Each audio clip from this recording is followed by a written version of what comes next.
Il mondo della scuola piange uno dei suoi maggiori punti di riferimento e oggi si è stretto alla famiglia di Gianna Miola nel giorno dell'ultimo saluto, dell'addio a questa donna dalle straordinarie capacità che ha saputo, con il suo operato, con la sua lungimiranza, con la sua determinazione, lasciare una traccia che rimarrà indelebile. Una grande donna per la scuola, per questa comunità, per chi l'ha potuta incontrare, una grande insegnante.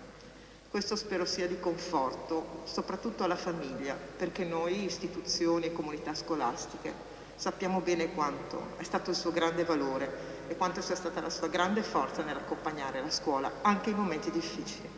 Una donna che non ha tratto lustro dagli incarichi che ha ricoperto, fino a diventare vice direttore generale, ma che ha dato lustro, senso, significato profondo a questa istituzione. Tanti gli insegnanti presenti alla cerimonia nella chiesa di Santa Croce, gli ex alunni, gli amministratori rappresentati dal sindaco di Enego, paese natale di Gianna Miola. I suoi alunni, gli insegnanti, i colleghi, dirigenti non la dimenticheranno e noi amministratori auspichiamo che l'esempio della professoressa Miola continui a manifestarsi nel dialogo, nella collaborazione, nell'intesa tra la scuola, il territorio, le amministrazioni, come sapeva fare magistralmente lei.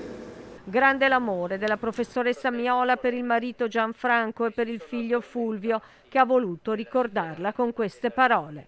L'amore per la conoscenza è stata sempre la sua forza, ma non è una conoscenza arida, è la conoscenza che guarda negli occhi delle persone, che risveglia in ciascuna persona le energie che ognuno ha e trasmette questo amore per la conoscenza. Io posso testimoniare questo e ti ringrazio mamma per avermelo sempre ricordato in ogni tuo sguardo, in ogni carezza.